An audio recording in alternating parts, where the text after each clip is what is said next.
আপনার লাগা একটা জিনিস দিয়ে গেছে আমার কাছে, আমি আপনার দেখে আমি এই জিনিসটা বুকের ভিতরে লইছি। ঠিক আছে, এই যে এই জিনিসটা, এটা হচ্ছে কুরআন শরীফ। আপনার জন্য দিয়ে গেছে আপনার একজন ফ্রেন্ড, আপনার হাতে দিতে কইছে। আল্লাহ আপনার আজকেই আনাইছে, এই আজকে সকালবেলা দিয়ে গেছে, আজকে আপনি আনছেন, আল্লাহ আপনার আনছে এটা পাওয়ার লেগে। ওরে আল্লাহ, থ্যাংক ইউ ভাই, থ্যাংক ইউ। ছোট মিনি কোরআন শরীফ না? আলহামদুলিল্লাহ, আলহামদুলিল্লাহ। মাসুম কাকা, এটা আমাদের ওই যে গাড়িতে ঢুকান তো। কালকে কিন্তু ঈদ মোবারক করুম, আমি কিন্তু দেহু মায়া, তুই পায়জামা পাঞ্জাবি কিনছিস কিনা? ঠিক আছে ভাই। জি ভাই। দর্শক, স্বাদ আছে সাধ্য নাই। এই কমলাপুরে অনেক মানুষ দিতে পারি নাই, যদি সবাই দিতে পারতাম ভালো হইতো। যতটুকু পারছি দিছি, মানে কি কম এখন। যাই হোক, আপনারা সোহেলরে দেখেন, সোহেলরে ভালোবাসেন, আমিও সোহেল আমার ভালোবাসার মানুষ, কারণ সোহেলেই প্রথম আমার ভরসাটা জোগাইছিল। আমরা বিশ্বাসই করি নাই সোহেল ব্যবসা ধরে রাখবো, কিন্তু ওই সোহেলই ব্যবসা ধরে রাখছিল। তারপরে আমি মেহেদি, তারপরে মাসুম কাকা, তারপর সাকিব ভাই, এই ধরেন সবকিছুর অভিধান হয়েছে সোহেল রানা, মোহাম্মদ সোহেল রানা, সবকিছুর অভিধান। এটাই বললেই তো হয়ে যায়। হ্যাঁ।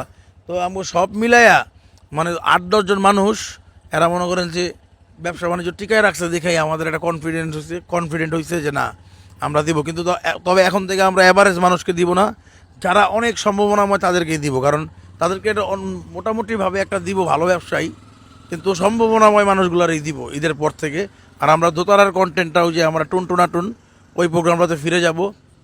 আর বিশেষ করে ভাই, অনেক মানুষ, আমার যে 2টা দোকান হয়েছে, এখানে প্রচুর মানুষজন আপনারা আসেন। সত্যি কথা কি, আইসা আপনারা কষ্ট করবেন, শুধু শুধু আইসেন না।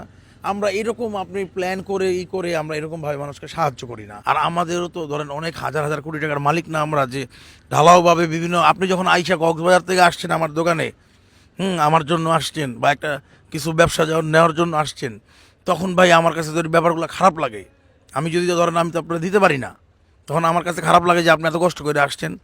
আমি সবাইকে বলবো ভিডিওটা একটু সবাই শেয়ার করে দিবেন। ব্যবসা বাণিজ্যগুলো এস্টাবলিশড হোক, একটু স্টেবল হোক, তারপর আমরা আরও মানুষের জন্য করব। আপনারা একটু আমাদের ব্যবসা বাণিজ্যগুলো একটু সব কিছু ঠিকঠাক হইতে দেন, একটু সময় দেন আমাদেরকে। নাকি আমরা রাস্তায় থাকি, আমাদের জন্য আপনারা ব্যবসা দেন আমাদের। অনেকজন আমাদের ব্যবসা দেখে অনেকজন ভালো ভালো পরিবারের থেকেও কলম আসে পড়ে, ঠিক আছে, আপনার কাছে ব্যবসা চাওয়ার জন্য। ঠিক তাদের জন্য তো আপনার ব্যবসা না, আপনার ব্যবসা হয়েছে আমাদের মতন গরিব দুঃখী নিয়ে টিম, যারা রাস্তাঘাটে থাকে, যারা রাস্তাঘাটে থাকে তাদের জন্য, ভিআইপি কারোর জন্য না ব্যবসা।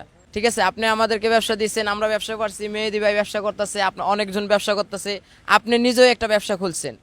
আপনারে জনগণে যদি বেশি বেশি খেয়াল করে, ফলো করে, তাহলে আপনি জনগণরে আরো অনেক ভালো কিছু দেখাইতে পারবেন, ভালো ভালো অভিধান দিতে পারবেন জনগণরে। ঠিক আছে, জনগণরে ভালোভাবে ভালোবাসা দিতে পারবেন। আর আমাদের থেকেও দোয়া পাবে জনগণে, মন ভরে, অন্তর থেকে মন ভরে দোয়া পাবে জনগণে আপনার জন্য। সবকিছু আপনার উসিলা হবে, জনগণের দোয়াটাও পাবে যে আপনার উসিলাই। এই যে পাঞ্জাবিটা পইরা আমার ঈদের পরে দোকান উদ্বোধন, হ্যাঁ কিন্তু চলে আবি, ঠিক আছে? ব্র্যাক ইউনিভার্সিটি আমি কিন্তু লয়ে যাবো তোরে, নাকি তুই আইবি? আমি ভাই, আমি কি লয়ে, আমার না লয়ে গেলে কি আমি লয়ে যেতে পারি? আমি তো অন্ধ ভাই, বুঝেন নাই? আমি তো অন্ধ ভাই আমি তো অন্ধ।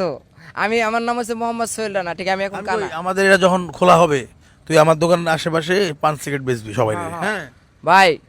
ভাই আপনার কাছে যা আমার দিয়েছেন, আমি আল্লাহর কাছে এটাই অনেক অনেক হিসাব দিতে পারবো, অনেক হিসাব দিতে পারবো কিনা এটা আমি জানি। আর দূর বেড়া, আমি কিছু দিই না, আমি মানুষটা আসলে ওইভাবে কিছু দেই না, সহযোগিতা ওইভাবে করি না, খুবই সামান্য, এটা তিল পরিমাণও না, ঠিক আছে?